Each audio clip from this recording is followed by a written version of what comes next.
Assalamualaikum warahmatullahi wabarakatuh. Ya, alhamdulillah wassalatu wassalamu ala Rasulillah wa ala alihi washabbihi wa mawala amma ba'd. Baik, ayah bunda, para jamaah yang dirahmati oleh Allah Subhanahu wa taala, ketemu lagi kita di acara pesan hari ini, dan seperti yang saya sampaikan di pekan yang lalu bahwa pesan kali ini akan memiliki nuansa yang berbeda gitu ya. Kita dapat kehormatan dikunjungi, disambangi, disilaturahmi gitu ya oleh seorang tokoh muda milenial yang memiliki spirit atau semangat kebermanfaatan bagi banyak orang ya. Beliau adalah Bapak Mario Gultom yang kita harap bahwa pada kesempatan sore hari ini bisa memberikan inspirasi kebaikan pada kita.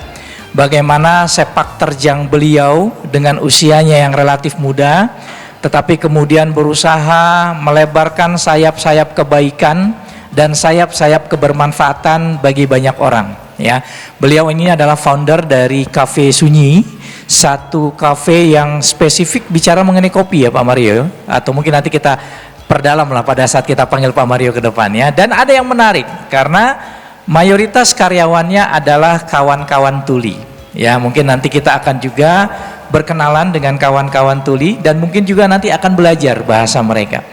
Baik, tanpa berpanjang waktu kami panggil Bapak Mario Gultom ya. Ya, thank you Pak. Silakan Pak Mario. Oke, sorry Pak Mario, apa kabar? Kabar baik Pak. Baik ya, gimana? Lancar jalanan ya? Ini saya pertama kali ke daerah Legok ya? Iya. Ini baru ada di peta sebulan yang lalu Pak. Oh iya? Ya. Di Google Maps Pak. Oh no, enggak. Oh bener. Oh maksudnya beneran di peta. Karena memang jauh, jauh ya. Jadi kadang-kadang orang bilang ini baru ada di petanya sekitar sebulan yang lalu gitu. Baik. Aduh. Tapi cepat Pak, saya cepat ya? nggak nyampe setengah jam. Oh, oke. Dari rumah saya di Lebak Bulus. Oke. Ya. Pak Mario dari Lebak Bulus ke sini ya, setengah jam, luar biasa. Nih kalau kemarin dari Bekasi, sekarang dari Lebak Bulus nih, waduh luar biasa. Oke, Pak Mario sendiri atau nanti akan didampingi oleh kawan tuli, atau kita awali dulu ya, mungkin Pak Mario boleh, perkenalan ya. Pak Mario silakan perkenalkan diri dulu, mungkin banyak juga yang sudah tahu, banyak yang mungkin belum tahu Mario Gultom ini siapa sih gitu ya. Dan seperti biasa kelihatannya ya, orangnya lebih ganteng daripada fotonya ya Bapak Ibu ya. Terima kasih. Oke. Ya, oke Pak Mario, bisa ceritain sedikit nggak latar belakang Pak Mario ini? Barangkali Pak Mario anak keberapa gitu kan? Asli dari mana? Kalau Dharma Gultom berarti kita kira dari Sunda kali ya. Oke, silakan Pak Mario. Baik. Ya, Assalamualaikum warahmatullahi wabarakatuh. Salam. Ya, perkenalkan nama saya Mario Gultom. Dan saya terima kasih sekali Bapak sudah diundang ke acara hari ini. Dan hari ini saya bersama dengan salah satu pemimpin di perusahaan saya juga, namanya Andrew, yang dimana dia adalah seorang disabilitas tuli.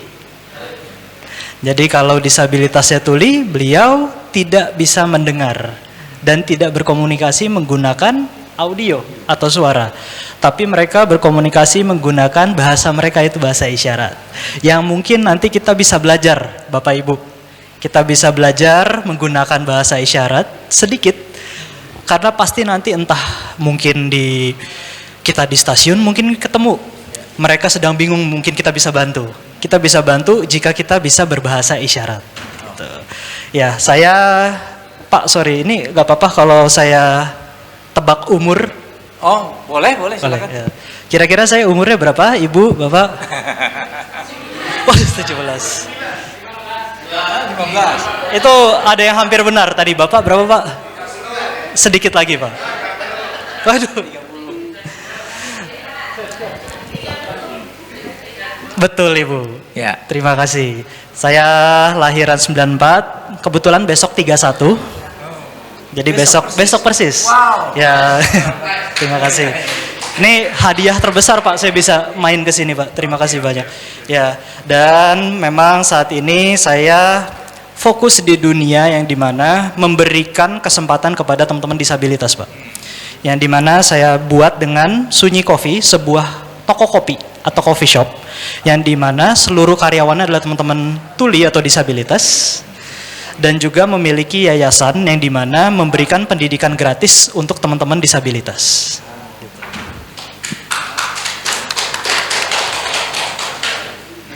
Oke, luar biasa ya. Baru pengantarnya aja udah bikin merinding Bapak Ibu ya. Oke, Pak Mario, sorry. This is the first time Pak Mario sharing seperti ini di masjid? Jadi kebetulan bukan yang pertama, Pak. Oh, ya, oke. Jadi bukan pertama ya di Al-Muminun ya? Selama masa Covid, itu yang membantu perusahaan kami adalah masjid sekitar. Masya Allah. Ya.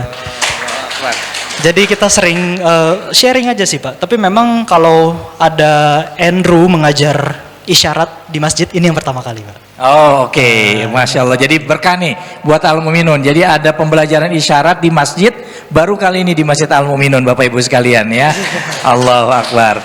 Oke. Pak Mario, ini kami mengucapkan terima kasih banyak ya kesediaan Pak Mario dengan kawan-kawan tuli, Andrew, ya Mbak Putri, ada Mbak Disa barangkali yang bisa bersilaturahmi dengan kami di sini gitu ya. Oke, sedikit saja Pak Andrew, sebelum mungkin nanti kita Pak Mario ya. Sebelum kita mungkin nanti ajak Pak Andrew bergabung dengan kita di depan. Bisa nggak Pak ceritain sejarahnya Kopi Sunyi itu seperti apa Pak? Latar belakangnya bagaimana, idenya bagaimana? Baik. Silakan. Ya.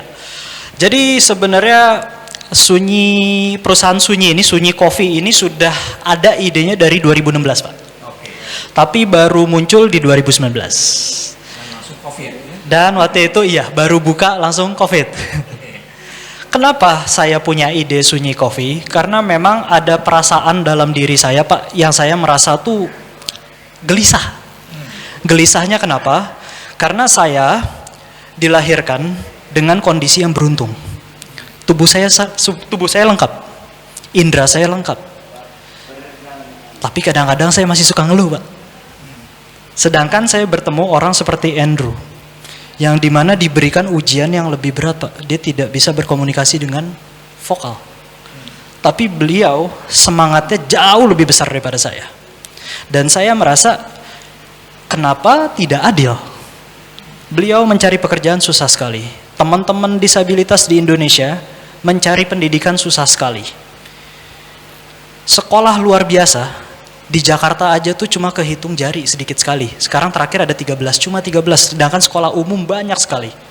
Dan bisa kebayang Bapak Ibu, jika seorang anak disabilitas masuk ke sekolah umum, ketinggalan, nggak bisa mengikuti, belum nanti ada perundungan. Mereka cari edukasi susah, otomatis cari kerja juga susah. Jadi kalau kita bicara merdeka, yang merdeka ini kami, Pak. Kita yang non-disabilitas sebutannya, yang non-disabilitas. Untuk mereka masih berjuang untuk mencari yang namanya hak yang setara. Wah, berat mereka mencari yang namanya kesetaraan itu. Dan saya merasa gelisah kenapa saya nggak membantu mereka. Kenapa saya fokusnya cari karir? Kenapa saya fokusnya, harus punya tabungan sekian banyak. Padahal ada orang-orang di sekitar saya yang mungkin punya mimpi yang sama tapi tidak bisa. Dari situlah saya berpikir, baiklah kalau gitu saya mau mencoba membuat sebuah perusahaan, menolong mereka, tapi juga mengembangkan mereka secara kemampuan dan memberikan kesempatan mereka di masa depan. Itulah kenapa Sunyi Coffee berdiri. Dan hal ini pun didukung dengan hal lain. Dulu, undang-undang di negara kita namanya penyandang cacat. Sekarang disabilitas. Kita sudah berkembang ya, sudah berkembang jauh lebih baik. Tapi ada stigma-stigma yang mengatakan anak-anak ini tuh cacat. Sedangkan kalau kita lihat di kamus Bapak Ibu, cacat itu artinya apa? Mutu dan kualitas yang tidak baik. Wah, jahat sekali. Masa kita menganggap manusia ini kualitasnya rendah, mutunya rendah. Stigma ini sudah di mana-mana dan memang banyak orang tuh yang merasa, wah, cacat berarti beban. Padahal kenyataannya mereka punya kemampuan yang sama dengan kita. Jika diberikan kesempatan. Masalahnya kan gak banyak yang ngasih kesempatan, Pak. Ya. Jadi sekarang tuh mungkin kata-kata cacat tuh yang mesti kita ubah. dari diri kita pribadi, kita mengatakan mereka sebagai disabilitas, dan kita menganggap mereka tuh sama kita, setara. Hanya saja mungkin bahasanya yang beda. Seperti kita ketemu orang bule lah, mereka pakai bahasa Inggris, kita bahasa Indonesia. Sama, kita pakai bahasa Indonesia, mereka pakai bahasa isyarat. Jika kita belajar bahasa mereka, maka kita akan connect. Betul. So the difference is only the way of communication ya Pak Mario ya. Sebenarnya mereka punya hak yang sama, mungkin punya dream mimpi yang sama dengan kita. Hanya barangkali jalur untuk mencapai mimpinya itu banyak yang belum terbuka gitu ya. Jauh lebih sulit untuk mereka, Pak. Jauh lebih sulit ya. Betul. Dan hadirlah Pak Mario sebagai salah satu alternatif atau solusi ya bagi mereka gitu ya. Salah satu kecil lah, Pak. Karena memang disabilitas di Indonesia tuh banyak sekali. Data terakhir itu 11% Pak di Indonesia. Dari total populasi itu 11% disabilitas. Kenapa banyak sekali? Karena memang disabilitas itu macam-macam. Ada yang dari lahir, ada juga yang seperti ayah saya, yang ketika tua di kursi roda. Ada seperti tante saya, karena diabetes, dia jadi kehilangan kakinya. Jadi disabilitas itu banyak komunitasnya di Indonesia, totalnya 11% Pak. Dan memang saya sendirian gak sanggup untuk ngebantu 11% dari 270 juta jiwa. Ya paling tidak peran yang kontribusi yang kecil ini tetap bisa memberikan makna lah ya Pak Mario ya. Betul. Kenapa tuli Pak? Karena Bapak Mario bilang tadi kan disabilitas banyak sekali, ya kan? Tapi kenapa Pak Mario memfokuskan ke kawan-kawan tuli? Baik, jadi kebetulan saat ini yang bekerja mayoritas kawan-kawan tunarungu dan tuli. Ya. Kenapa? Karena kebetulan kemarin karyawan kita yang kondisi disabilitas yang lain, yaitu tunadaksa dan tunanetra, kemarin pada keterima kerja Pak. Dan saya senang. Jadi sebenarnya di perusahaan saya tuh gak cuma teman-teman tuli, tapi ada juga teman-teman tunadaksa dan tunanetra, atau yang tidak bisa melihat. Jadi mungkin saya boleh cerita sedikit. Saya punya yayasan Bapak Ibu, itu namanya Sunyi Academy, itu sekolah pelatihan gratis untuk disabilitas. Dan selama 2 tahun belakangan ini, sekolah ini tuh sudah didukung oleh Pak Abdul Hadi, sehingga kita bisa meluluskan 80 orang. Ya. Dan dari 80 orang itu Pak, 30%-nya udah kerja Pak. Alhamdulillah. Ya, terima kasih banyak Pak, sudah mendukung kami. Jadi dari 30% yang sudah kerja itu, ya mereka ada yang kerja di coffee shop juga, ada yang kerja di apotek, ada yang kerja di retail-retail seperti Alfa, Indo gitu. Dan itu yang kita latih itu juga teman-teman disabilitas yang fisik, penglihatan, dan atau yang tuli gitu Pak. Jadi nggak cuma tuli doang. Oke. Thank you. Ternyata memang nggak hanya tuli aja ya Pak Mario ya. Nah tantangannya Pak, mulai dari idenya digulirkan, ya akan fokus ke kawan-kawan disabilitas. Apa yang Pak Mario hadapi itu pada saat membentuk Kopi Sunyi ini? Baik. Tantangan sih banyak Pak, karena saya baru sadar dunia kita itu dirancang untuk kita yang inderanya lengkap. Ada satu kasus Bapak Ibu, salah satu karyawan saya harus terbang. Terbang kemana? Dia harus terbang ke Medan. Dia naik pesawat, tapi pesawatnya delay. Pesawatnya delay, informasinya dari mana? Dari suara. Dia santai aja, karyawan saya santai aja, dipikir pesawatnya tepat waktu. Santai sampai dia akhirnya kebingungan. Akhirnya dia tanyalah, Pak, kok pesawatnya belum datang? Dengan bahasa isyaratnya. Gak ada yang bisa jawab. Bingung semua orang di sana. Sampai akhirnya dia cari tahu sendiri, oh ternyata pesawatnya delay. Gak lama kemudian, pesawatnya pindah gerbang. Dari gerbang C ke gerbang yang D. Informasinya dari mana? Dari suara Pak. Apakah karyawan saya tahu? Nggak sadar. Dan akhirnya apa? Ketinggalan pesawat. Karena dia ketinggalan pesawat, dia rugi. Dia harusnya ketemu ibunya, jadi nggak ketemu ibunya. Nggak punya duit lagi untuk beli karena tiket pesawat mahal sekali zaman sekarang kan. Itu tantangannya Pak. Karena kita harus merancang kembali dunia kita untuk mereka. Mesin kopi, semua harus dioperasikan dengan 2 tangan. Bagaimana jika barista saya hanya menggunakan 1 tangan? Karena memang tangannya cuma 1. Gimana caranya cuci piring 1 tangan? Akhirnya piring pada pecah, ya kan? Jadi yang tantangan pertama yang kita lakukan adalah kita harus bikin sebuah fasilitas supaya mereka bisa kerja. Mesin kopi saya rancang supaya bisa dikerjakan satu tangan. Saya pakai alat bantu supaya ketika mereka mencuci piring satu tangan juga bisa. Teman-teman yang pakai kursi roda bisa masuk. Kadang-kadang ada pintu terlalu sempit. Enggak, pintu kita harus kita lebarin. Wah, mahal dong Pak, bobok lagi. Enggak apa-apa. Harus. Kita harus punya rasa tanggung jawab tersebut. Memang banyak pintu yang saya bobok karena pintu yang sudah dirancang dari desainer. Pasti kan pintu yang standar ya. Iya, sedangkan untuk kursi roda dia butuh pintu yang jauh lebih besar. Ya gak apa-apa, kita ubah pintunya. Mahal banget Pak, gak apa-apa.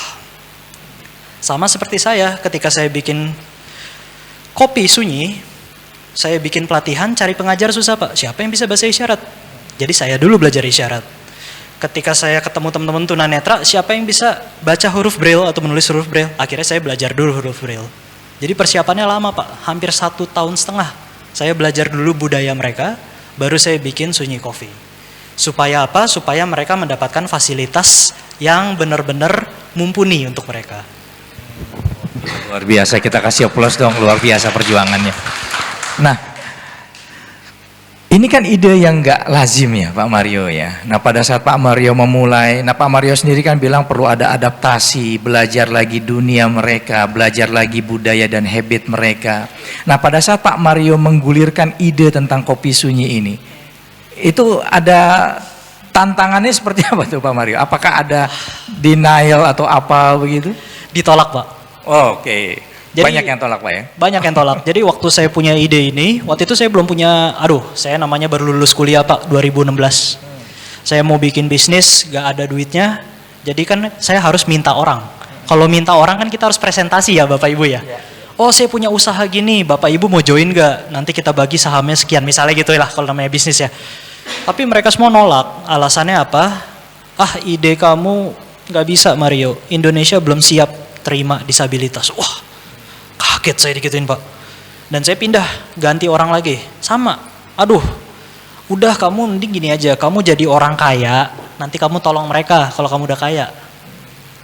Ngapain kamu bikin usaha yang bangun berdiri sama-sama sama mereka? Saya digituin Pak, berkali-kali Pak. Sampai akhirnya ya saya dan teman-teman saya nabung sendiri, kita kerja 4 tahun, hasil tabungan kita bangun Kopi Sunyi. Dan waktu Kopi Sunyi ini berdiri Pak, saya takut Pak. Waktu buka itu tanggal 3 April tahun 2019 saya takut. Saya takut nanti ketika ada orang masuk, dia sensitif. Kok saya dilayani sama orang yang cacat, sama orang yang disabilitas. Takutnya digituin kan Pak. Tapi ternyata ada satu hal yang saya pelajari. Ternyata setiap manusia tuh punya hati Pak. Sampai sekarang tidak ada diskriminasi. Sampai sekarang seluruh tamu saya menghormati teman-teman disabilitas Pak. Tidak pernah ada ejekan, tidak pernah ada yang namanya merendahkan. Ternyata setiap manusia itu punya pintu hati Pak. Tapi emang kadang ketutup aja, belum diketok kali Pak. Belum diketok. Jadi ketika sudah diketok dan pintu hati dibuka, wah orang Indonesia itu adalah orang paling ramah Pak. Paling baik. Paling punya hati dibanding yang lain-lain. Tapi saya takut. Karena saya ditolak awalnya Pak. Saya selalu dibilang, konsepnya kamu mending jadi orang kaya baru nolong. Ternyata itu konsep yang salah Bapak Ibu.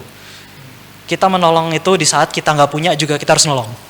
Kenapa? Karena memang kita, menurut saya manusia itu bukan tentang harta ya. Tapi tentang bagaimana kita bisa berdampak ke orang lain Pak. Jadi walaupun mungkin kita tidak punya materi yang banyak, bisa kok nolong orang Pak. Dari hal sekecil apapun bisa. Jadi saya ingin membantah kata-kata kaya dulu baru nolong. Oke, luar biasa ya, Masya Allah. Ingat Pak, catat ilmu yang pertama, bukan kaya dulu kita baru nolong. Karena nolong dalam kondisi tidak kaya pun bisa. Peluang-peluang kebaikan itu selalu banyak, begitu ya Pak Mario ya. Oke Pak Mario, satu pertanyaan terakhir sebelum mungkin nanti kita panggil Andrew untuk join sama kita di sini. Siap Pak. Ya. Apa peristiwa unik yang terjadi di kafe selama ini barangkali antara customer? Oke, mungkin katakanlah tidak ada yang merasa aneh dan lain sebagainya begitu ya, tidak ada yang menghina dan lain sebagainya. Ada nggak peristiwa unik terkait dengan komunikasi antara pelanggan dengan tim Kopi Sunyi begitu? Baik Pak. Selama ini? Banyak Pak, cerita-cerita lucu. Jadi Ya, jadi barista itu adalah orang yang bekerja di dunia kopi. Gitu. Karyawan-karyawan saya ini kan mereka adalah orang-orang yang bekerja dengan tulus, Pak. Jadi mereka tuh melayani dengan baik, nggak kalah dari kafe-kafe di lain. Jadi banyak juga customer itu yang merasa senang dilayani, Pak. Sampai-sampai ada satu barista saya, perempuan, diajak nikah, Pak. Oh. Iya. Saya tanya, kenapa? Kok kamu mau? Ini kan perempuan disabilitas. Saya nggak lihat gitu. Langsung saya kayak, wah berarti tulus sekali. Lalu kalau cerita-cerita yang susahnya, Pak, 2019 kami bangun, lalu 9 bulan kemudian di 2020 bulan Maret tanggal 17, besok, tanggal ulang tahun saya, keluarlah dulu yang namanya PSBB. Dulu PSBB dulu baru PPKM ya? Ya. Jadi ketika Sunyi Coffee lagi baru launching, Pak, lagi naik, tiba-tiba turun karena COVID. Dan itu kondisinya sulit sekali, Pak, karena kita yang biasa jualan sehari 100 sampai 200 gelas, waktu COVID itu cuma 2 gelas, Pak, Bu. Cuma 2 gelas. Dan saya dengan cuma jualan 2 gelas sehari, saya gimana gaji mereka? Jadi cerita sedihnya adalah saya datang ke kafe dengan kondisi sangat sepi, saya nangis, Pak. Saya sedih banget, kenapa? Kalau kantor lain bisa PHK. Kalau saya nggak mungkin PHK mereka, Bapak Ibu. Saya sudah kasih mereka harapan, saya nggak mau PHK mereka. Sampai saya harus pakai uang pribadi untuk ngegaji mereka. Ada satu karyawan ngebalikin gajinya ke saya. Pak, nggak usah gaji, Pak, saya tahu Bapak lagi susah. Itu saya sedih banget, Pak, harusnya saya yang nolong kamu, kenapa kamu nolong saya? Jadi dari situ saya belajar juga jadi manusia, yang dimana ternyata tolong menolong itu adalah inti kehidupan kita ya, Pak. Saya langsung semangat tuh ketika saya ditolong oleh mereka, karena harusnya saya yang tolong mereka, tapi kok jadi mereka yang nolong saya. Sampai akhirnya ya udah nggak apa-apa, kita semangat, kita belajar selama COVID, ayo kita berjuang. Dan selama COVID, tiba-tiba masjid sekitar pada nyamperin kita, Pak. Pak Mario, yuk kita beli, Pak, kopinya. Janganlah, Pak, nggak usah lah, nggak usah beli kopi kita, maksudnya kita sama-sama susah. Enggak, dibantuin banyak orang saya, Pak. Banyak orang sekali dibantuin kopi Sunyi. Sampai satu orang muncul tiba-tiba, beliau ngajarin saya, Pak, sosial media tuh harus kamu pelajari. Saya adalah artis TikTok. Saya nggak tahu, Pak, TikTok tuh apaan zaman dulu. Saya artis TikTok, Pak. Ini saya ajarin. Dia bikin video TikTok, tiba-tiba rame, Pak. Dan akhirnya kerugian saya selama 8 bulan COVID ketutup dalam waktu 1 bulan. Karena orang-orang baik. Tapi bukan karena saya pinter, Pak. Karena orang-orang baik, Pak. Banyak orang baik di luar sana. Dan makanya saya harus menjadi orang yang baik juga, sama seperti mereka. Luar biasa ya, kita kasih aplaus buat Pak Mario. Ya, baik. Bapak Ibu, ayah bunda yang dirahmati oleh Allah Subhanahu wa taala, luar biasa cerita dari Pak Mario ya. Bahkan kalimat yang terakhir itu ya. Perusahaan yang lain bisa PHK, saya nggak bisa gitu ya. Oke, nah mungkin tidak lengkap ya, barangkali kalau mungkin kita juga bisa mendengarkan testimoni ya Pak Mario ya. Boleh, Pak Mario datang ke sini bersama rekan tuli juga yang bernama Andrew ya Pak ya. Andrew. Oke, baik ayah bunda, kita panggil Andrew untuk gabung bersama kita ke depan. Ya, please silakan Andrew, kita kasih aplaus buat Andrew. Masya Allah. Ya, didampingi Mbak Putri dan Mbak Disa ya, yang akan menjadi juru penterjemahnya ya. Oh, kesemutan katanya duduk di bawah. Oke, ya. Ini di samping kiri saya ini Mbak Disa. Halo, tadi Andrew menyapa ayah bunda bapak ibu jamaah sekalian tadi ya. Oke, dipakai aja nggak apa-apa mau ini. Nah sebelahnya Mbak Putri yang mungkin nanti akan membantu kita memahami apa yang disampaikan oleh Andrew sekalian gitu. Oleh Andrew ya. Baik, apa kabar Andrew? Baik, alhamdulillah sehat. Oke, good. Gimana perasaan hari ini? Senang sekali. Oke. Terima kasih sudah mengundang untuk ke sini Dan ini pertama kali untuk saya, khawatir agak kaget gitu ya. Oh ternyata di masjid gitu, dan ini luar biasa. Oke, so ini pertama kali ya. Betul. Oke, Andrew, bisa Andrew cerita nggak? Mungkin sebelumnya pengalaman join dengan Kopi Sunyi itu gimana ceritanya? Di awal, sebetulnya saya membantu teman saya di awalnya untuk mengantarkan ke tempat pelatihan dari Mario di Sunyi. Aku mengantarkan saja, cuma ngebantuin itu. Karena beliau merantau. Saya coba bantu untuk mobilitasnya dia, tapi lama-lama kelamaan saya jadi tertarik gitu. Mencoba kopi, kata teman coba aja, ayo gitu. Dari mencoba-mencoba, terus kenal dengan bosnya ini Mario, dikenali oleh teman saya. Terus seperti merayu-rayu mau ngelamar di Mario gitu kan ya, di Sunyi.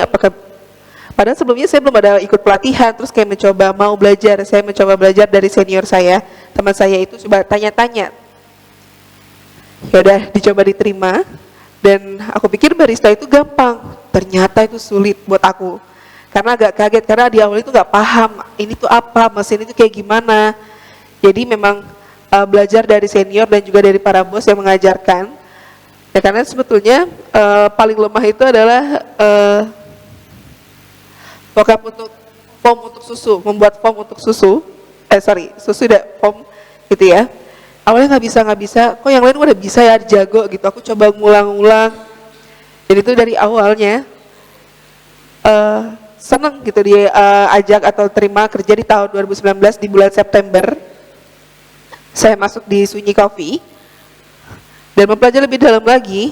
Ternyata dunia barista itu tuh lebih bertantang untuk saya. Karena di awalnya sebelumnya belum pernah ikutan, dan saya jadi kayak berterima kasih ke teman saya yang mengajak saya ke Sunyi dan diterima, dan terima kasih juga buat Kak Mario gitu kan udah menerima saya juga kerja di Sunyi. Oke, luar biasa. Cek. Oke, so ini dari awal Pak Mario join ini Andrew ini. Andrew tuh dari pertama kali berdiri, Pak. Dari Sunyi oke. Coffee pertama berdiri, dan beliau sekarang menjabat sebagai kepala pengajar. Oke, ya termasuk program-program kita kemarin ya. Dengan programnya Pak Hadi ini dia ngajar 80 anak, Pak. Oh, wow. Ya. Betul. Oke. Mengajarkan ke mereka semua. Dimulai tahun berapa ya? Lupa. Tahun berapa? Kita start 2023. Start 2023 untuk yang pengajaran itu. Iya, di tahun 2003 mengajarkan sampai ada keluar kota juga ke Bandung, mengajarkan juga ke peserta-pesertanya. Oke, so ini lebih ke arah konteks manusiawi sebenarnya. Mungkin siapa Andrew ya. Apa perasaan Andrew gitu ya dengan apa namanya, dengan kondisi Andrew yang tuli, tetapi kita juga yakin Andrew pasti punya mimpi, punya cita-cita gitu ya. Apakah kemudian Andrew merasa bahwa kondisi Andrew yang tuli ini akan menjadi penghambat cita-cita Andrew sebelumnya? Betul. Sebenarnya tantangan itu banyak, diawali dari tantangan komunikasi, kemudian menggunakan yang bahasa-bahasa yang tinggi-tinggi gitu kan. Karena sebab dulu di SLB menggunakan bahasa-bahasa yang sederhana, seperti bahasa-bahasa yang digunakan anak-anak SD. Jadi SD itu saya ada kelas 8, kelas 1 sampai kelas 8. Ada yang berpikir, oh Andrew tuh 7-8 itu mungkin udah masuk SMP ya, ternyata bukan. Tetap masih di SD dulu seperti itu, tapi kalau sekarang sudah berubah, cuma 1 sampai 6 tahun untuk di SD. Nah selama 8 tahun ini, di kelas 7 dan kelas 8, pelajaran kelasnya itu seperti kelas 3, kelas 4, bukan kelas 6, kelas 7, jadi lebih jauh tertinggal secara kurikulumnya. Sedangkan SMP dan SMA belajarnya itu kayak belajar SD, bukan belajar yang seperti pada umumnya anak-anak SMP atau anak SMA. Untuk belajar bahasa-bahasa yang tinggi itu saya di SMP pindah ke sekolah umum. Dan itu agak kaget karena bahasanya itu bahasa-bahasa yang berbeda gitu dan harus dipelajari lebih dalam lagi. Jadi memang hambatannya itu diawali dari komunikasi, di mana guru-guru juga penyampaian pesannya itu juga cepat. Jadi biasanya saya minta ke guru untuk mengulang lagi apa yang dikasih dipelajari atau apa yang dipresentasikan gitu. Karena kalau misalkan teman biasanya singkat-singkat untuk memberikan informasinya, tapi mencari guru yang mungkin baik gitu, yang terbuka dan untuk mengulang lagi pengetahuannya. Ada belajar lain seperti belajar dari buku, dari website untuk mempelajari bahasa atau belajar dari mata-mata pelajaran yang lainnya. Seperti itu. Jadi kalau saya boleh menambahkan, kalau masuk sekolah SLB Bapak Ibu, itu tingkat SMA selevel dengan tingkat SD kita. Jadi ketinggalannya jauh. Umurnya sama, pendidikannya beda. Jadi mungkin ya, kayak misalnya kita SMA, kalau saya dulu ya, SMA tuh belajarnya udah sejarah, biologi, fisika, ya kan? Kita dibagi IPA IPS kan? Enggak, kalau mereka itu tingkat pendidikannya tuh masih selevel kelas SD, walaupun di SMA. Gitu. Memang sekarang sudah diperbaiki, sudah lebih baik, tapi ada beberapa yang sudah melalui hal-hal tersebut tuh. Jadi mereka ketika lulus SMA, ekspektasi kita, wah sekolah umum dengan lulusan SLB setara, enggak. Karena tingkat pendidikannya beda, tingkat yang diajarin juga beda. Oke, luar biasa ya. Bapak, Ibu, Ayah Bunda, kita bisa menyelami ya. Saya malah baru tahu loh Pak Mario nih, bahwa ternyata di SLB untuk SMA itu setara dengan pendidikan di SD sebenarnya begitu ya. Betul. Kondisinya. Oke. Walaupun ada yang sudah berkembang juga ya sekarang. Oke. Nah, dalam konteks Andrew ini Pak, nah rekan-rekan Andrew ini sepanjang Pak Mario berinteraksi dengan kawan-kawan tuli, apa sebenarnya yang menjadi ekspektasi mereka pada saat berinteraksi, apa yang mereka sukai dan apa yang mereka, mungkin bagi kami yang normal seperti kita ini ya, apa yang harus dihindari sebenarnya dalam konteks interaksi? Baik, sebenarnya kalau ini pertanyaan yang lebih cocok ke Andrew ya, tapi mungkin izin saya jawab dulu, nanti Andrew tambahkan ya. Ya, pertama kita sebagai non-disabilitas, yang pertama banget kita lakukan adalah mari kita tidak merasa lebih tinggi. Kita tidak merasa lebih tinggi daripada masyarakat yang mungkin disebut sebagai disabilitas ini, dan mungkin masih banyak yang merasa disabilitas itu tidak setara dengan kita. Sering saya lihat ada beberapa orang yang menganggap disabilitas itu tidak selevel dengannya. Dia akan merasa, dia disabilitas, dia di bawah saya. Itu yang harus kita ubah pertama kali. Dan yang kedua adalah bagaimana kita bisa meningkatkan empati, Pak. Bagaimana caranya kita bisa masuk ke sepatu mereka, gak cuma kasihan, tapi mencoba pengertian. Jadi dulu ketika saya bikin kopi sunyi, saya awalnya gak bisa bahasa isyarat. Dan waktu itu komunikasi sama mereka sulit sekali, Pak. Tapi habis itu saya belajar isyarat, dan saya muncul lagi ketemu mereka, saya perkenalkan diri dengan bahasa isyarat, dan itu penerimaannya langsung beda, Pak. Kenapa? Karena mereka merasa, kamu mengerti bahasa saya, kita bisa komunikasi dengan baik. Gitu. Karena empati itu kan action ya Pak. Kalau simpati itu biasanya kita cuma sekedar merasa kasihan. Tapi kalau kita sudah take action, itu berarti kita masuknya di level empati. Itu sih yang harus dikembangkan. Tapi mungkin untuk bagaimana caranya kita memperlakukan tulis dengan setara, Andrew bisa menjawab. Yang disampaikan oleh Mario itu benar terkait dengan rasa kasihan. Sebetulnya tuli nggak butuh ada kekurangan apakah, apa salahkah, atau jelek atau gimana, atau harus butuh dibantu atau dikasihanikah? Enggak. Dibutuhkannya adalah cuma berikan akses, perbantuannya cuma di situ, tidak butuh dikasihani atau kayak minta uang, minta makan dan lainnya. Enggak, kita nggak butuh itu, tidak ada. Yang penting adalah informasi ataupun akses seperti itu. Jadi saat ketemu dengan teman-teman tuli, ada solusinya gitu. Untuk berkomunikasi bisa dengan gestur, bisa dengan by text gitu. Jadi ditanya secara perlahan, kamu paham gak dengan apa yang saya tanyakan? Jadi nggak usah takut saat bertemu dengan teman-teman tuli. Berani kalau misalkan udah belajar dengan dunia saya, dengan dunia tuli, pasti tidak akan kaget lagi ke depannya. Betul. Tapi benar juga sih Pak, ya nggak boleh kasihan ya, karena kita setara. Ya, tapi lebih ke arah bisa saling pengertian gitu ya. Masya Allah, bukan kasihan tapi Betul. saling pengertian gitu ya Pak Mario, Masya Allah. Oke, Pak Mario dan Andrew, kita boleh kasih kesempatan untuk jamaah bertanya gitu ya sebelum kita lanjutkan talk show kita, dan mungkin barangkali memberikan kesempatan jamaah untuk mungkin nanti belajar gimana caranya berkomunikasi dengan kawan-kawan tuli gitu ya. Mungkin Andrew bisa sedikit mengajarkan lah ya, seperti itu ya. Oke, baik ayah bunda. Belum dibuka udah ngangkat tangan aja ini ya. Oke, yang ikhwan ada dari ibu-ibu dulu barangkali ya. Boleh minta tolong siapa? Pak Syarif, Bu Yeni, kemudian yang di depan ada dua dari golongan. Iya. Silakan Bu Yeni ya. Yang pertama adalah Ibu Yeni. Oke, ya, silakan. Bismillahirrahmanirrahim. Assalamualaikum warahmatullahi wabarakatuh. Assalamualaikum warahmatullahi wabarakatuh. Oke, perkenalkan Kak, saya Ibu Yeni. Alhamdulillah saya dikasih kepercayaan punya anak dengan diagnosa autis, cerebral palsy dan speech delay. Oke, pertanyaan saya karena saya mewakili mungkin ya memiliki permasalahan yang sama gitu kan. Pertanyaan saya, apakah ada hal yang harus disiapkan ketika saya kan kadang bingung ya, ke depannya tuh anak saya mau jadi apa gitu kan. Kira-kira pertanyaannya, kalau misalkan mau bekerja kan bekerja, bingung mau bekerjanya bekerja apa, karena belum kelihatan talentsnya tuh seperti apa gitu kan.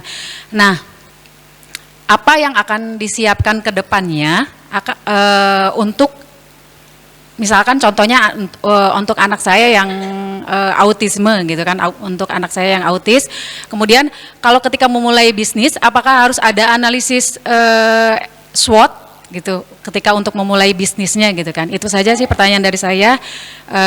Terima kasih. Assalamualaikum warahmatullahi wabarakatuh. Baik, untuk yang pertama terima kasih Ibu, tugas paling mulia di dunia memang seorang ibu ya Ibu. Bu, saya sudah melihat banyak sekali Bu, teman-teman kita, teman-teman, Ibu anaknya namanya siapa sorry Ibu? Naufal. Teman-teman Naufal yang sekarang sudah berkarir dan pun sukses berbisnis Bu. Jadi tenang saja. Apa yang harus kita lakukan? Pertama, waktu Bu.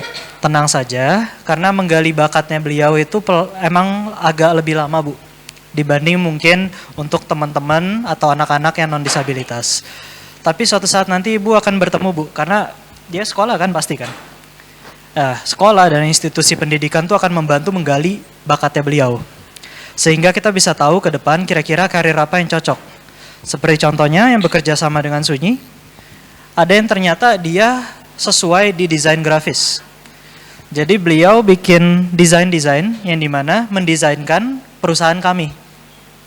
Ada juga yang ternyata sangat ahli di bidang kriya, menjahit dan membentuk sebuah produk-produk dari kesenian tangan. Itu pun membantu perusahaan kita karena itu bisa menjadi merchandise di perusahaan kita dan dia bisa membuat bisnis sendiri. Jadi sebenarnya hal yang harus dilakukan, jangan pernah berhenti kasih atau dia join institusi pendidikan Ibu. Karena itu adalah cara yang paling benar untuk mengetahui bakat beliau kemana, bakatnya si Naufal kemana. Dan ketika bikin bisnis tadi pertanyaannya apa? SWOT ya? Oh ya itu wajib. Jadi dalam dunia pendidikan saya, kebetulan saya pendidikan S1-nya pemasaran, S2-nya pemasaran lagi, S3-nya enggak dulu Bu, saya enggak kuat belajar banyak-banyak. Mempelajari SWOT itu betul. Karena kita harus mengetahui kira-kira apa kelemahan, kekurangan, kesempatan kita, ya kan? Jadi itu wajib. Tapi gimana caranya kita bikin SWOT? Harus riset Ibu. Jadi akan lebih baik jika Ibu membuat sebuah produk atau misalnya Naufal diajak membuat sebuah bisnis, bikin sebuah produk. Habis itu langsung kita risetin ke orang yang mengisi SWOT-nya Ibu. Dia akan menuliskan apa kekuatan dari produk Ibu, kelemahan dari produk Ibu, apa yang potensi bisa diangkat, apa mungkin sesuatu yang perlunya, mungkin nggak perlu, gimana yang kita hapus saja. Seperti itu sih paling Ibu, untuk menjawab pertanyaannya. Mau menambahkan Andrew?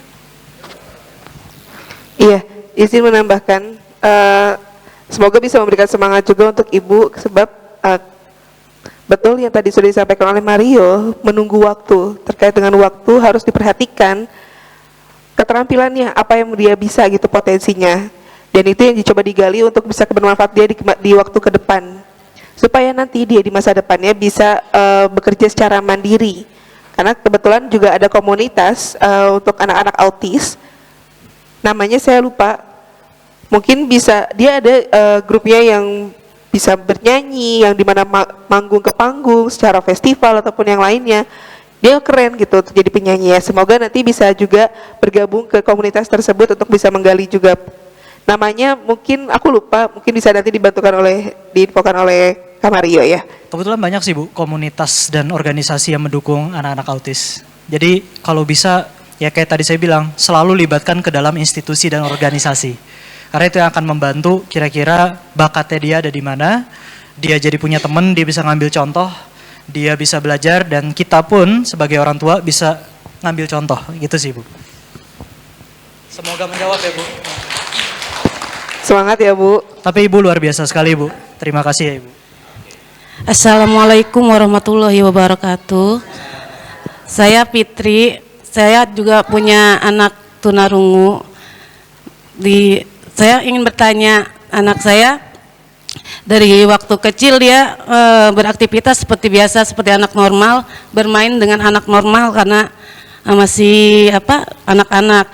Tapi berjalannya waktu dia berpikir, kok aku nggak bisa dengar, nggak bisa ngomong gitu. Kadang dia nanya ke saya, Mama, kenapa aku nggak bisa dengar, nggak bisa ngomong? Ayah, Mama, Abang semuanya bisa.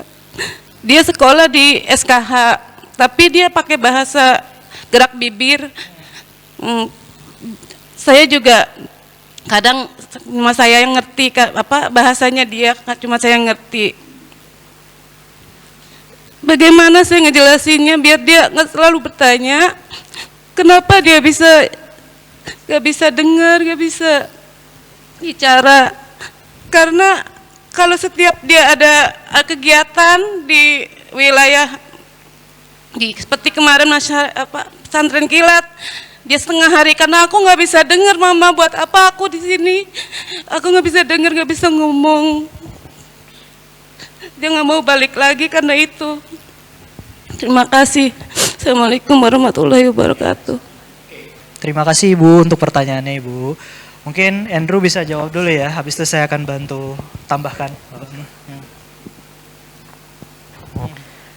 Baik, untuk Ibu, anaknya sekolah di mana tadi?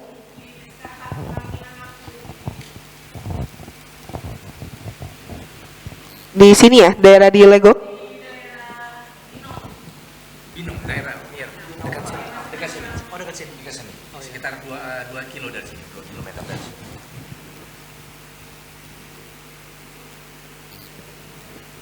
Ya, sebetulnya untuk anak yang mungkin masih merasa kok nggak bisa dengar, nggak bisa berbicara, mungkin dari Ibu bisa belajar dulu bahasa isyarat. Ibu kebetulan bisa bahasa isyarat kah?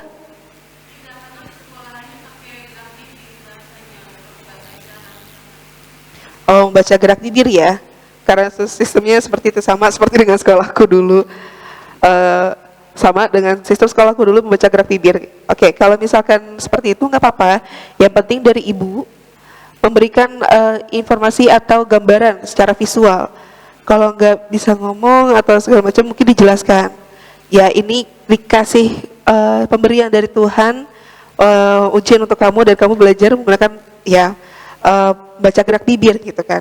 Terkait dengan berkomunikasi dengan anak, terus dikomunikasikan, jangan patah semangat, terus memberikan motivasi, dan usahakan juga masuk ke dunianya, belajar dengan dia dengan cara mengikuti cara berkomunikasi dengan dia gitu kan. Kalaupun misalkan anak itu menggunakan bahasa isyarat, bisa kemudian atau juga menggunakan tulisan, ditambah dengan ada gambar-gambar atau secara visual, visual kemudian di bawahnya ada tulisan ini apa gitu. Karena untuk anak-anak biasanya akan lebih paham. Dan kalau misalkan itu ada tambahan sedikit isyarat karena itu akan lebih mempercepat dia memahami secara konteks. Seperti itu. Semangat Ibu untuk memberikan edukasi kepada anaknya. Menambahkan apa? Oke, luar biasa ya. Silakan Pak Mario mau tambahin. Untuk menambahkan ini sih Bu, sabar ya Bu ya. Memang pasti sulit, tapi saya percaya anak Ibu tuh hebat. Jadi mungkin sekarang dia masih dalam fase ya Bu ya. Dalam fase mungkin belum menerima, tapi suatu saat nanti dia akan sadar betapa hebatnya dia. Karena mungkin tadi mengutip yang Andrew bilang, yang atas tidak pernah salah Bu, dalam memberikan kehidupan. Mungkin anaknya Bu boleh diajak ke tempat kita Bu, biar bisa dilihat contohnya. Ada loh bos, ini bos, dengan kondisi yang sama. Iya. Ada loh Bu, di tempat di kafe kita tuh banyak teman-teman yang disabilitas ikutan ke kafe. Tapi beliau kerja di perusahaan-perusahaan besar, kerja di tempat kami, punya jabatan. Awalnya mereka juga sama, awalnya mereka mungkin juga merasa belum bisa menerima, tapi saya percaya suatu saat nanti dia pasti sukses juga lah. Oke. Iya, luar biasa ya, Masya Allah. Nah, situasi seperti ini, Andrew, pernah Andrew alami nggak? Dulu gitu ya, atau mungkin pernah nggak Andrew alami seperti ini pada saat Andrew merasa kok sulit sekali berkomunikasi dengan sekitar Andrew? Pastilah. Pasti. Saya dari kecil kok nggak bisa ya komunikasi, kok nggak nyambung gitu. Apalagi dengan kakak dan adik saya juga pasti nggak nyambung gitu kan. Kemudian pas bapak saya diterima kerja di luar negeri, saya coba ikut pindah ke luar negeri, saya juga kaget gitu karena di situ ada belajar bahasa isyarat, bahasanya yang berbeda gitu kan dengan bahasa Inggris gitu kan, dengan bahasa isyarat di luar negeri. Oh ternyata ada gitu ya isyarat. Kemudian di luar negeri itu saya tinggal 2 tahun, balik lagi ke Indonesia, kembali lagi gitu kaget gimana ada tantangan komunikasinya tidak nyambung. Terus saat berisyarat kok kayak dikolok-olok gitu kan, dibikin mental down. Berarti kok kemarin kayak percuma ya gitu kan. Di sini malah justru harus baca gerak bibir. Di sekolah pun harus coba membaca gerak bibir. Tapi tetap berusaha gitu kan.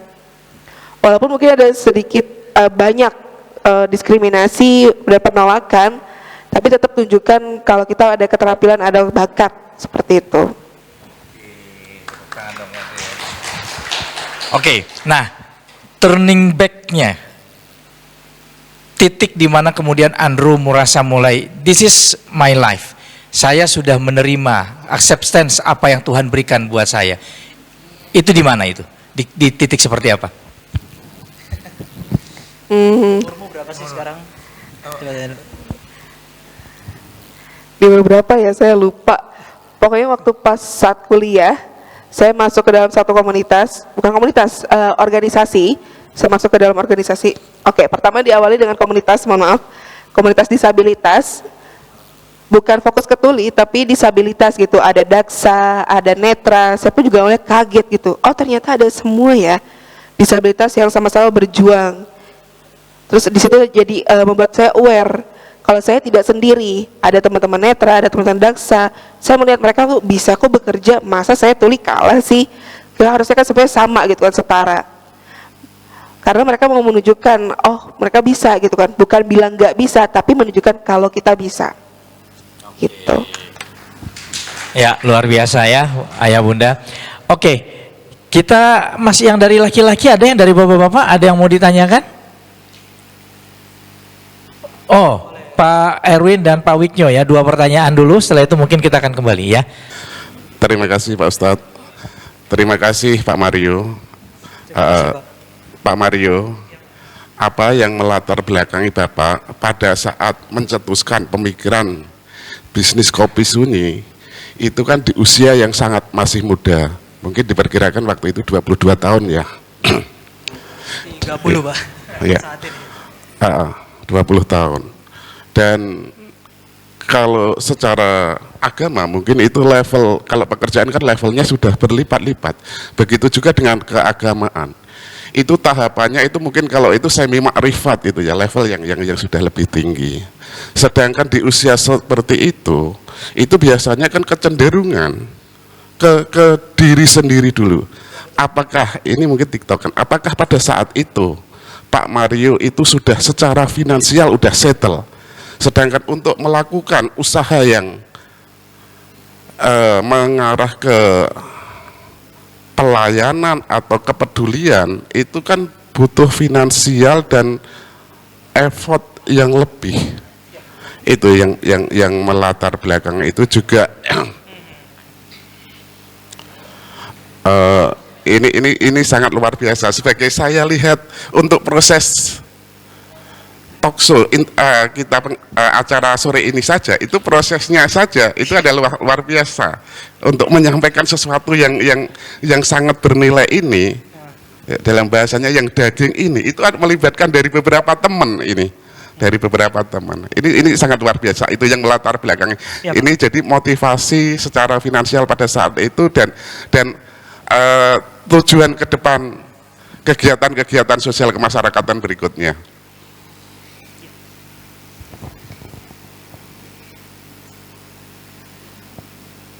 Baik Pak, terima kasih. Oke, terima kasih. Selamat sore. Assalamualaikum warahmatullahi wabarakatuh. Langsung dijawab ya Pak. Baik Pak, mungkin kuncinya sama yang seperti tadi saya bilang. Jadi ketika saya bangun Kopi Sunyi ini modalnya kecil banget Pak. Karena Kopi Sunyi itu diawali dari bisnis tanpa tempat Pak. Dagangnya online. Jadi kami cuma terima pesanan dari WhatsApp. Karena kami belum punya uang untuk nyewa tempat. Jadi kuncinya sama sih Pak. Ketika kita mau berbuat sesuatu tidak perlu nunggu kaya dulu Pak. Karena memang dulu tuh saya juga pengennya, wah saya mau punya kafe besar. Tapi ternyata untuk bikin kafe besar modalnya besar sekali Pak. Jadi saya mulai dari jualan gelas online. Jadi saya jualan, mungkin pesanan orang 10, 20 orang, 10 sehari, 20, 30. Naik sambil saya kerja juga Pak, sambil saya nabung. Ternyata tabungannya itu cukup untuk kita bikin kedai kecil. Dan ketika kita bikin kedai kecil, itu seatingnya atau tempat duduknya itu cuma buat 10 orang. Ternyata rukonya bisa dibesarin lagi, dari 10 orang jadi 20 orang. Dari 20 orang ada tempat rokoknya sekarang jadi 30 orang. Jadi sebenarnya bertahap sih Pak. Dalam saya bikin bisnis ini bertahap. Dari modal terkecil dulu sampai akhirnya sekarang modalnya juga nggak sepenuhnya modal saya. Jadi sekarang sudah ada yang namanya kita kerjasama lah Pak, investor. Ada orang, Pak saya mau join Pak bisnis Bapak. Kira-kira gimana caranya? Akhirnya dia masukin dana di tempat saya, beliau masuk ke dalam perusahaan saya pun mendapatkan dana. Kita bangun lagi, buka cabang baru lagi. Seperti itu sih. Jadi memang Sunyi Coffee itu dulu kecil banget ya, Andrew ya? Sekecil-kecil ya dulu. Iya, kecil betul banget. sekali. Ya, Kecil banget. kecil banget. Ya, tapi memang balik lagi susahnya Pak, tidak mendiskreditkan anak zaman sekarang. Tapi kadang-kadang anak-anak zaman sekarang tuh maunya jalur cepat, instan. Jadi ketika saya bilang, saya start dari jualan online, mereka tuh biasanya udah gak tertarik dengerin saya. Nggak mau, maunya yang kaya cepet. Itu yang susah zaman sekarang. Tapi, anak-anak muda zaman sekarang yang bisa ngubah siapa? Kalau saya kembali lagi ke orang tua Pak. Saya bisa punya prinsip gini karena bapak saya selalu ngajarin.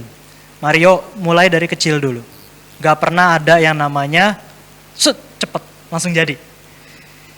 Dan itu saya diingetin mulu setiap hari, jadi saya nggak masalah mulai dari kecil, mulai dari nol.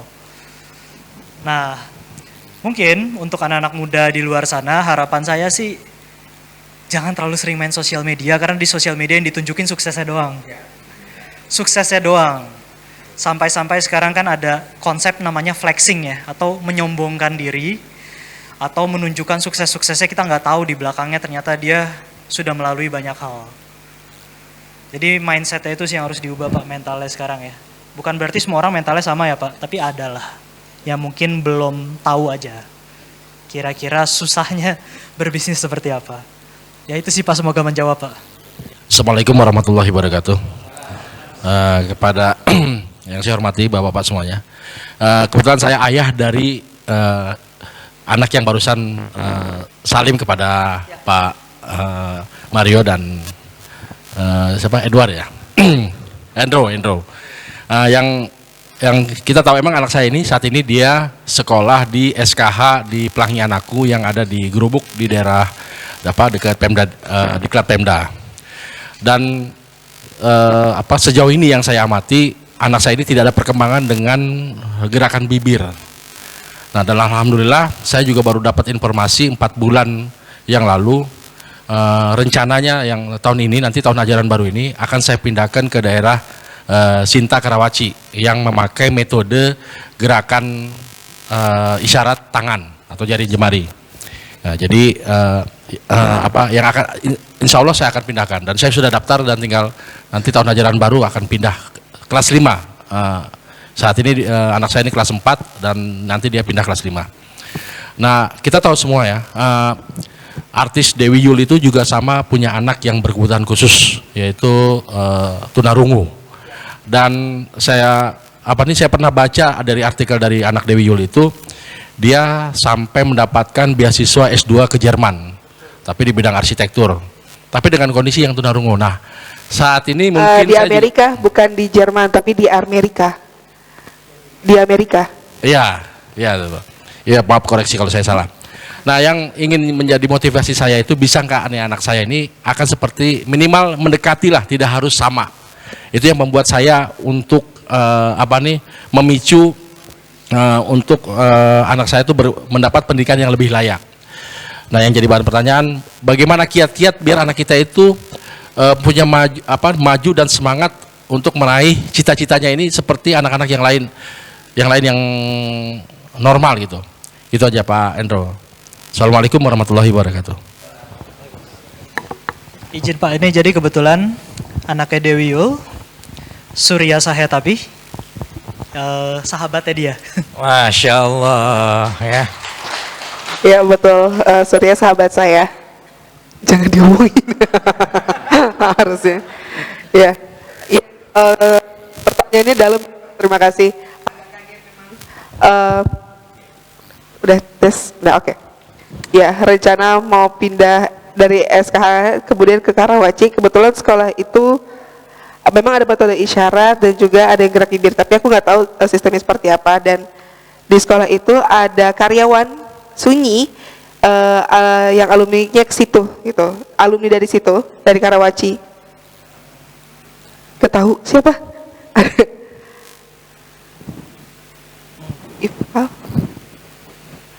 Oke, itu ada karyawan sunyi di sana, 2 orang yang sekolah dari Karawaci dan sekarang udah kerja di sunyi. Dan kebetulan mungkin untuk motivasi untuk Bapak bisa belajar bahasa isyarat dulu, bisa tanya-tanya ke sekolah tersebut atau bisa daftar kelas bahasa isyarat. Nanti ada namanya Pusbisindo di mana ada kelas lain-lainnya juga gitu. Dan nanti belajar dasar-dasarnya terlebih dahulu, nggak langsung mendalam tapi belajar dasar. Setelah itu nanti belajar bareng bahasa aslinya dari si anak tersebut. Oh, kalau misalnya gitu kan, gerakan-gerakan seperti apa? Oh, ini artinya makan. Oh, mau kayak gini nih artinya apa? Oh, artinya pipis. Aduh, kalau kayak gini artinya lapar. Jadi dia punya bahasanya sendiri, bahasa yang alami yang dimunculkan dari anak tersebut dan menjadi bahasa keluarga atau home sign.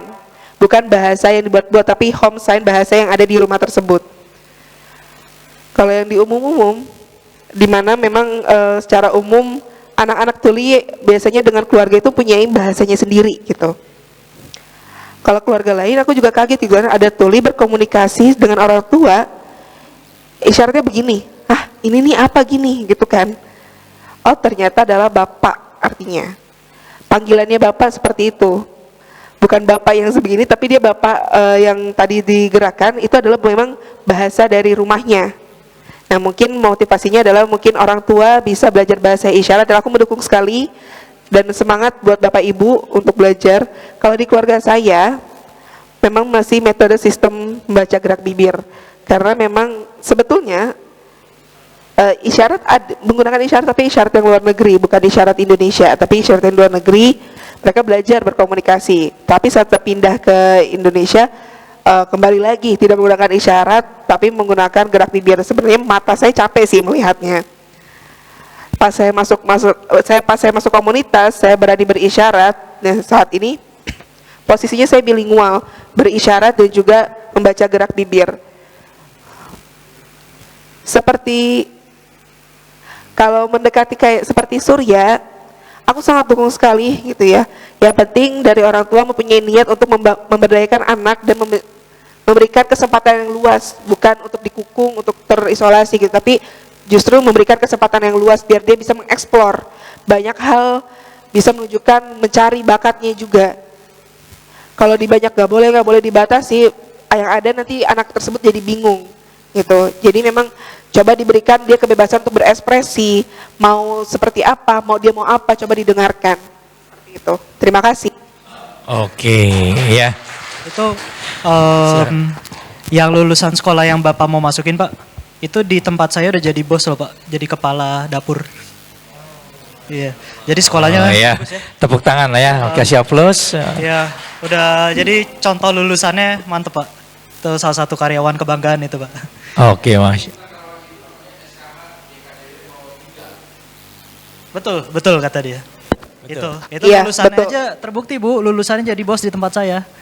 Jadi ya memang sama menambahkan dari Andrew, kenapa memang kalau belajar komunikasi isyarat itu penting. Karena memang di jurnal pendidikan juga banyak, Pak. Kepercayaan diri itu hanya bisa muncul ketika bisa berkomunikasi dengan baik. Jadi kita berikan sebuah bahasa yang bisa diterima oleh mereka, bisa diterima oleh banyak orang, yaitu bahasa isyarat. Harapannya adalah untuk kepercayaan diri si anak juga tinggi lagi, Pak. Ya, Masya Allah. Ya, Betul. ya. Oke. Andrew nanti bisa ya kasih ilmu buat para jamaah peserta ya, untuk kemudian gimana sih kalau ingin belajar bahasa isyarat gitu ya, paling nggak tuh bahasa. Nah,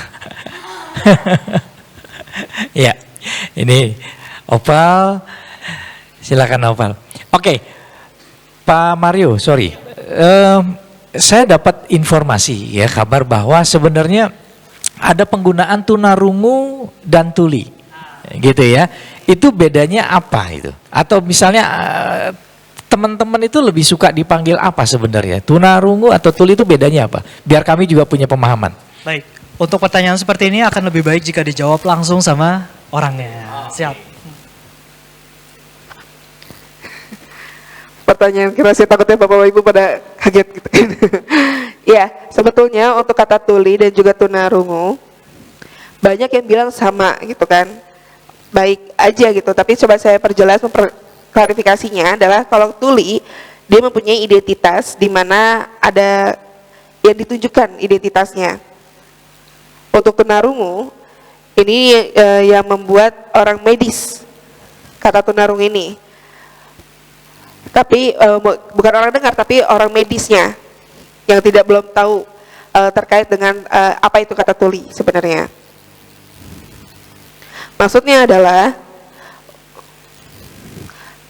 tunarungu ini dibagi dua kata, yaitu kata tuna artinya rusak, kemudian rungu artinya pendengaran. Artinya bila digabungkan pendengaran yang rusak, berarti dibutuhkannya adalah diperbaiki. Sesuatu yang rusak harus diperbaiki. Itu kan kayak handphone rusak mau nggak mau diservis. Nah, jadi konotasinya kan seperti itu di bidang medis. Perspektifnya, kalau kata tunarungu di mana pendengaran rusak harus diperbaiki, baik itu menggunakan alat bantu dengar atau menggunakan implan dioperasi. Kalau tuli tidak melihat dari segi itu, tuli itu ya udah nggak bisa dengar. Betul, kalau tuli itu nggak bisa dengar, berarti kebutuhannya tidak harus diperbaiki. Karena memang ya sudah diberikan dari Tuhan. Tuhan mengambilkan pendengaran tersebut. Ya kita ambil aja belajar bahasa yang lain. Seperti itu mungkin. Ya, Masya Allah. Ayah bunda clear ya. Tunarungu berarti pendengaran yang rusak sehingga harus ada yang diperbaiki. Sementara tuli itu levelnya sudah lebih nerimo. Ini adalah yang Tuhan berikan buat saya. Tidak ada yang harus diperbaiki karena ini adalah bentuk penerimaan saya atas apa yang sudah Tuhan kasih buat saya. Gitu ya. Allahu Akbar. Ya, baik. Ayah Bunda tahu nggak sebenarnya itu dalam bahasa isyarat kawan-kawan tulis. Saya pernah belajar dari teman-teman Pak Mario juga, Pak Mario ya, dan dengan kawan-kawan sunyi gitu ya. Ternyata kalau bertepuk tangan tuh enggak begini ya, tapi seperti ini kalau nggak salah ya. Nah, ini kalau tepuk tangan seperti ini ya. Jadi kalau dengan teman-teman tuli pada saat kita akan memberikan aplaus, itu tepuk tangannya kita sebenarnya nggak begini, tapi begini ya. Oke, mungkin kalau nggak keberatan Andrew, Iya, sebab ya, karena mungkin visual begini karena visual. karena kelihatan. visual ya, karena beliau visual. Kalau begini kan beliau nggak akan mendengar gitu ya. Nah, jadi kita akan coba minta Andrew untuk berbagi ilmunya bagaimana nih para bapak ibu sekalian, ayah bunda sekalian, untuk mencoba paling tidak secara basic bahasa isyarat itu seperti apa. Gitu ya, ayah bunda siap ya untuk belajar ya? Siap ya? Kita Baik. coba belajar abjad ya. Oke, ya baik. Mungkin Andrew mau berdiri? Oke. Jadi nanti kita akan belajar coba sedikit dasarnya. JBI tidak melisankan. Ini teman-teman Bapak Ibu semua coba masuk ke dalam dunia tuli gimana berlatih secara visual melihat fokus ke matanya. Gak usah khawatir, gak harus belajar lebih detail, gak harus sampai jago, tapi yang simpel-simpel aja dan Bapak Ibu melatih visualnya. Oke? Sangat. Kita mulai. Bapak juga ikut.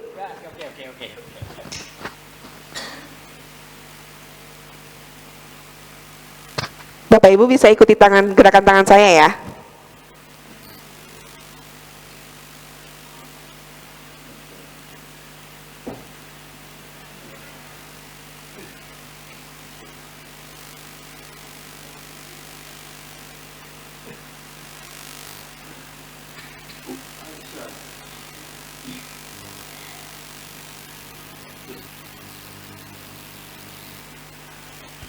Sudah mulai nih pemanasan secara visualnya ya. Kita mulai.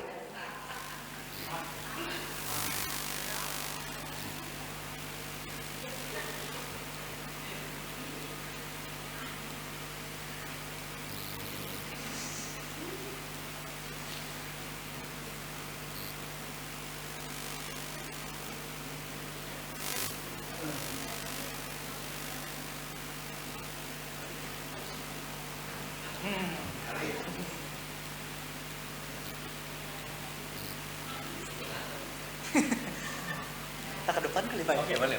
Ya.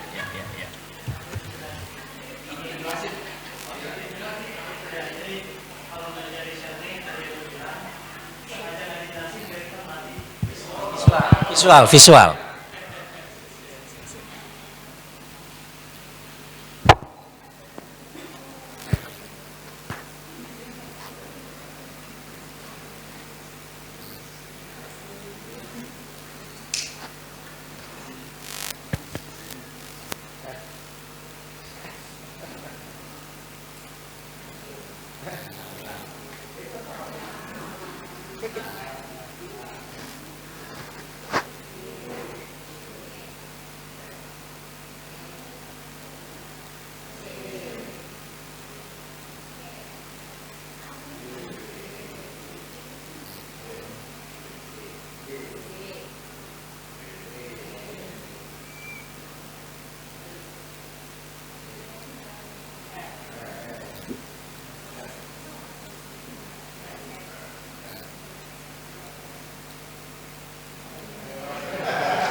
Masya Allah ya.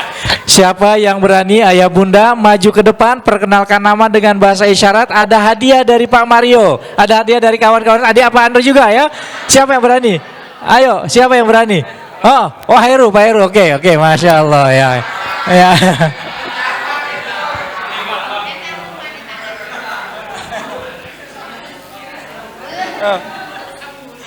Oke.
Ya, Pak Heru. Oh, Pak Heru duduk dulu ya.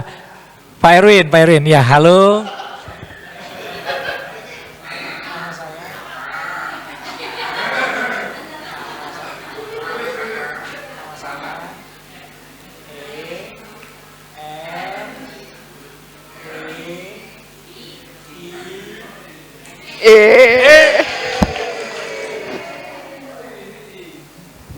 Ya, Pak Heru dan Pak Erwin, benar ya jawabannya ya? Betul ya? Oke, dapat hadiah untuk Pak Erwin dan Pak Heru ya dari Kopi Sunyi. Masya Allah. Ya, alhamdulillah. Ya, ayah bunda, banyak hal yang belum kita ketahui di dalam hidup, yang justru sebenarnya itu sangat punya nilai kebaikan buat kita. Gitu ya. Saya berharap bahwa momentum hari ini menjadi satu bentuk penyadaran diri kita bahwa tidak pernah ada yang sia-sia yang Tuhan ciptakan untuk kita. Kehadiran Pak Mario beserta rekan-rekan tuli di sini itu adalah merupakan satu trigger, satu pemicu buat kita untuk semakin mengukuhkan kesadaran kita itu. Ya, nah Pak Mario, untuk mengakhiri sesi kita pada hari ini, silakan mungkin dari Pak Mario atau Andrew ada closing speech ya, yang mungkin ingin disampaikan kepada para jamaah untuk membuka lebih dalam lagi kesadaran mereka. Bagaimana kemudian mungkin termasuk dengan teman-teman tuli. Silakan Pak Mario dulu atau Pak Andrew dulu. Andrew dulu, silakan. Mungkin ada yang ingin disampaikan. Harapannya untuk Bapak Ibu semua jangan takut masuk kayak ke dunia lain seperti kayak dunia tuli atau dunia disabilitas lainnya, karena kita sama-sama manusia. Tetap semangat buat Bapak Ibu semua. Baik, kalau Ya, dari silakan. saya jangan lupa bahwa kita adalah manusia dan manusia itu harus saling tolong menolong, Pak. Itu saja. Oke, luar biasa ya, luar biasa. Baik, ayah bunda, saya kira pertemuan kali ini sangat memiliki nuansa yang berbeda ya, dan saya berharap bahwa hari ini adalah momentum yang luar biasa bagi kita. Banyak pembelajaran, banyak hikmah yang bisa kita raih, banyak pelajaran bisa kita ambil bagaimana kegigihan seorang Mario Gultom ya dalam memperjuangkan ide-idenya, visi misinya, dan bagaimana kemudian bisa memberikan jalur kebermanfaatan buat rekan-rekan disabilitas. Dan bagaimana juga rekan kita yang tuli Andrew berhasil membentuk jati dirinya menjadi orang yang kemudian memiliki confident ya Pak ya, dan kemudian memiliki karir yang baik dalam kehidupannya. Baik, itu barangkali terima kasih sekali Pak Mario dan rekan-rekan tuli Andrew dan Mbak Disa, Mbak Putri atas kehadirannya di masjid kami Al Mukminun. Mudah-mudahan kita terus bisa berlanjut ya, dan jangan lupa kedai terdekat, outlet terdekat di mana di sini Pak Mario? Blok M, Alam Sutra nggak ada? Di Alam Sutra kebetulan sudah pindah. Oh sudah pindah, oke. Ya jadi kalau Bapak Ibu yang ke Blok M jangan lupa ya nanti cari ya kopi sunyi ya. Oke, terima kasih atas perhatiannya, atas kehadiran ayah bunda sekalian. Terima kasih sekali dan saya akhiri. Wallahu muwaffiq ila aqwamit thoriq. Selamat sore Pak Mario, Pak Andrew, Bapak Ibu sekalian. Mari kita tutup dengan doa kafaratul majlis. Subhanakallahumma wabihamdika asyhadu an la ilaha illa anta astaghfiruka wa atubu ilaik. Assalamualaikum warahmatullahi wabarakatuh.